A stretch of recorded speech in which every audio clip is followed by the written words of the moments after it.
Master Jing Yan mengira Luo Feng telah kehilangan kepercayaan diri setelah tersedot ke jurang dalam dan kehilangan sepasang sayap perak. Di matanya, Luo Feng masih terlalu muda dan belum cukup berpengalaman untuk menghadapi seorang ahli serangan jiwa sepertinya. Namun, kenyataannya jauh berbeda.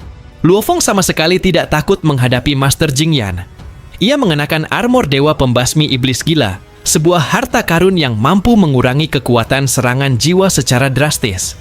Lebih dari itu, jiwanya dilindungi oleh Menara Bintang, harta karun sejati tertinggi yang menjadi kartu truf terbesarnya.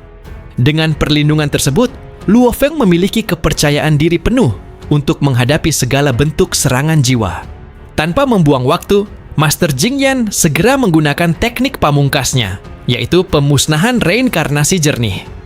Bayangan mata raksasa muncul di belakang tubuhnya, lalu menyatu dengan sebuah cermin kuno, hingga memancarkan kekuatan ilusi yang luar biasa.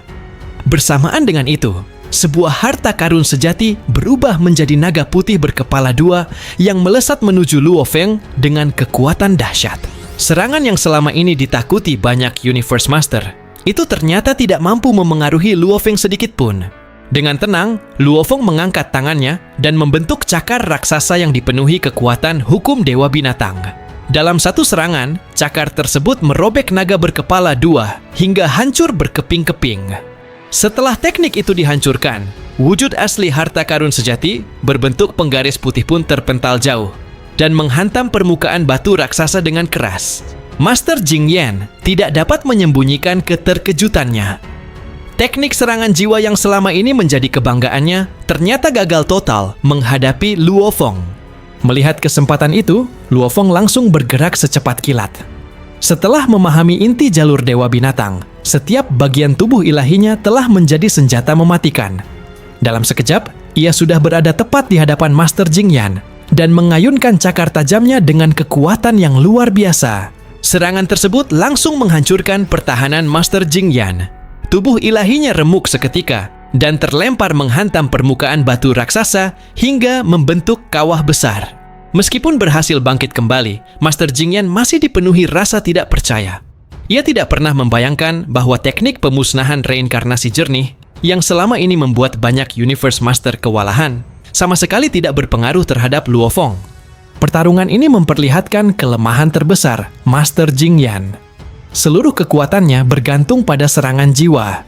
Selama lawannya berhasil dipengaruhi, ia mampu menguasai jalannya pertempuran. Namun, ketika serangan jiwanya gagal, kekuatan bertarungnya jauh lebih lemah dibandingkan para Universe Master yang mengandalkan serangan fisik.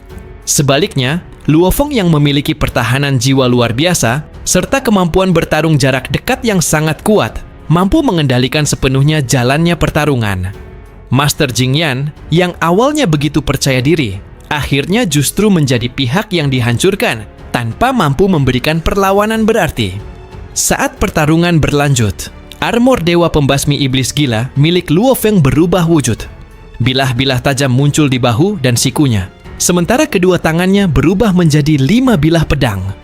Seluruh tubuhnya kini menyerupai Dewa Binatang Pedang, sehingga setiap gerakannya menjadi serangan yang mematikan. Luo Feng terus melancarkan serangan bertubi-tubi.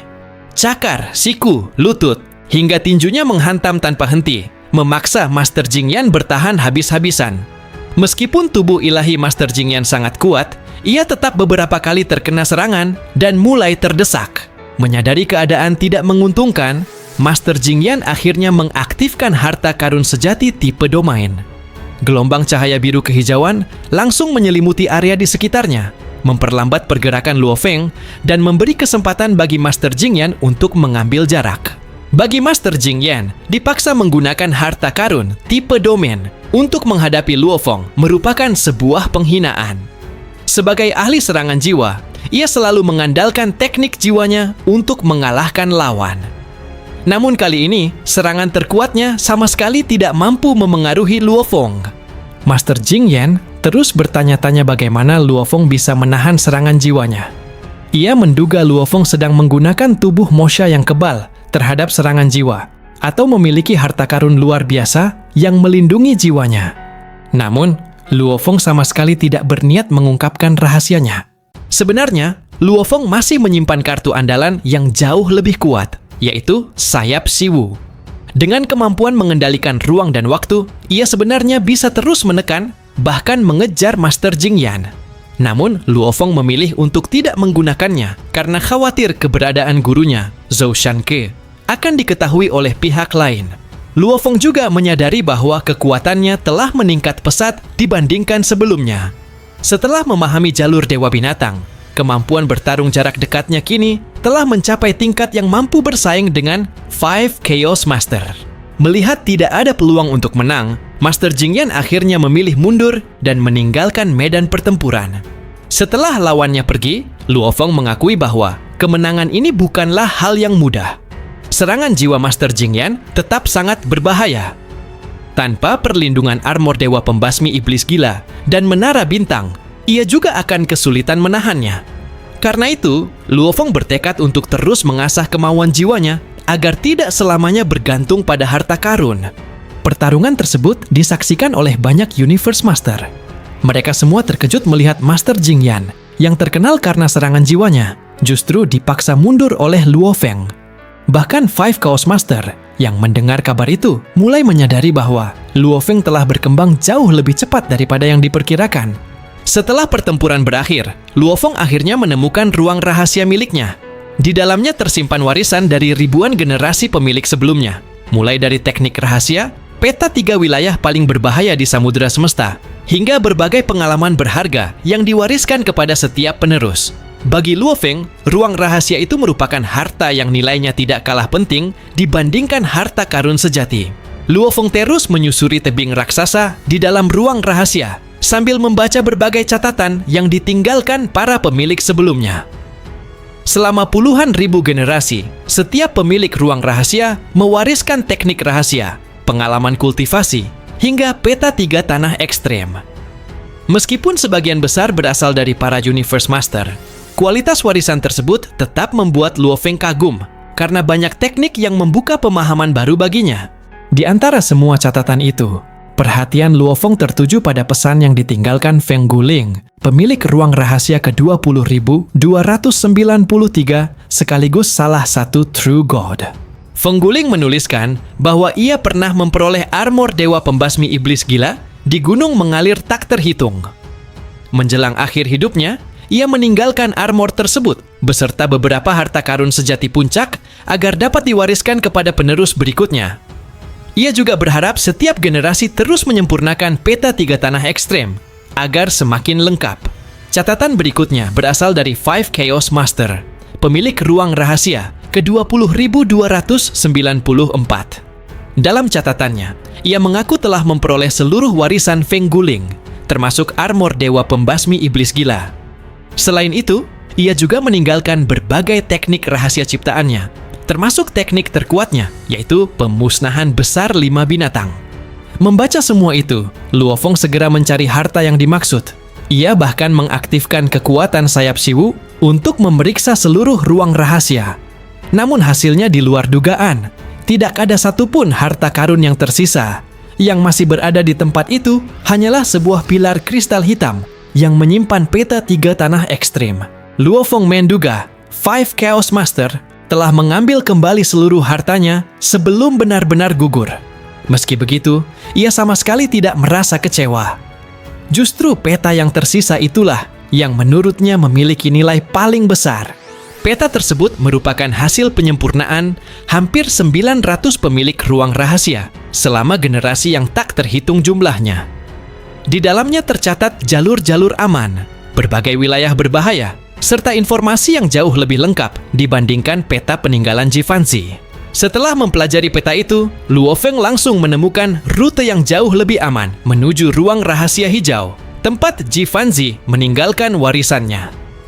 Sebelumnya ia tidak berani memasuki wilayah tersebut karena terlalu berbahaya, tetapi kini peluang keberhasilannya meningkat drastis. Luo Feng pun menyadari bahwa Five Chaos Master secara tidak langsung telah memberinya hadiah yang sangat berharga.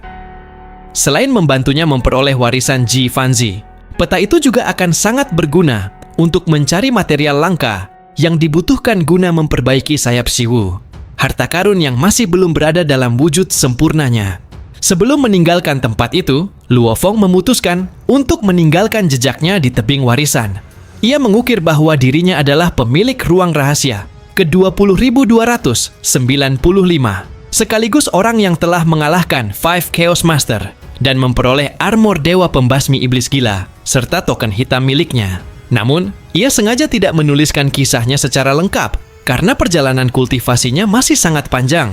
Ia berharap suatu hari nanti dapat kembali dan melengkapi catatan tersebut setelah mencapai tingkat yang lebih tinggi. Setelah semuanya selesai, Luo Feng meninggalkan ruang rahasia dan menuju salah satu pilar batu bergaris hitam yang sepi. Di sana ia menempatkan tubuh Mosha untuk terus mengasah kekuatan tekadnya tanpa menarik perhatian para ahli lainnya. Sementara itu, tubuh utamanya langsung berangkat menuju wilayah yang lebih dalam di kapal semesta, bersiap mengambil warisan Ji Fanzi dengan bantuan peta baru yang jauh lebih lengkap. Semakin jauh Luo Feng melangkah, semakin mengerikan bahaya yang dihadapinya. Di tempat ini, ancaman terbesar bukan berasal dari pertarungan antar Universe Master, melainkan dari lingkungan alami yang mampu memusnahkan bahkan para ahli terkuat.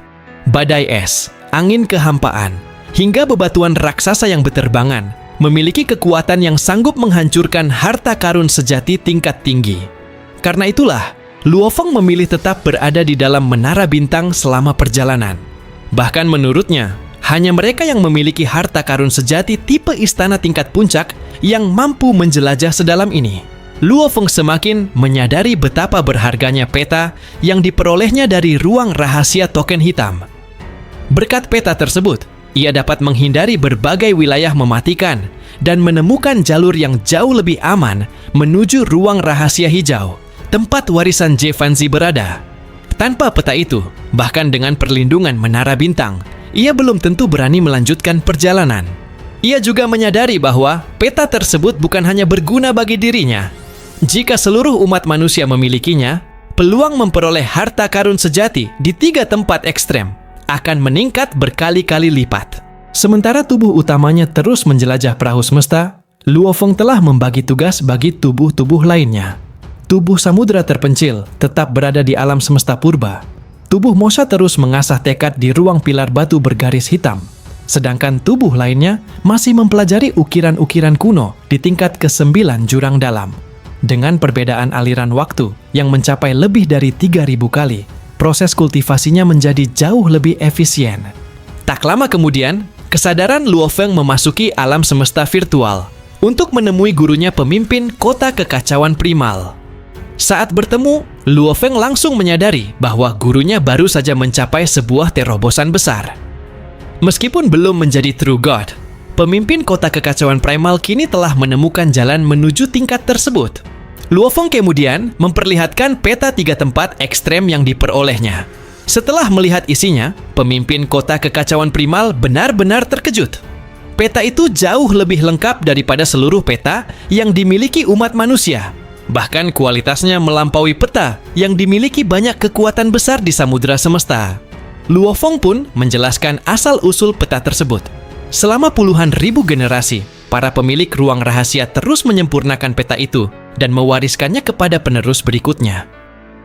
Meskipun ada beberapa pemilik yang sengaja merusaknya, informasi yang diwariskan oleh hampir 900 pemilik ruang rahasia tetap menjadikan peta tersebut sebagai salah satu harta paling berharga di samudera semesta. Mendengar penjelasan itu, pemimpin kota kekacauan primal tidak dapat menyembunyikan kegembiraannya. Ia segera menemui pencipta kapak besar untuk melaporkan penemuan Luo Feng. Setelah mempelajari peta tersebut, pencipta kapak besar juga sangat terkejut. Menurutnya, peta itu akan meningkatkan kemampuan umat manusia dalam menjelajahi 3 tanah ekstrem dan memperoleh harta karun sejati. Sebagai penghargaan atas kontribusi Luo Feng, ia langsung memberikan 20.000 poin kontribusi. Pencipta kapak besar bahkan yakin bahwa dengan kecepatan perkembangan Luo Feng saat ini, suatu hari nanti ia akan menjadi salah satu makhluk terkuat di alam semesta. Jika hari itu tiba, bukan tidak mungkin umat manusia akhirnya memiliki kekuatan yang cukup untuk membebaskan Guru Origin, sosok legendaris yang selama ini masih disegel.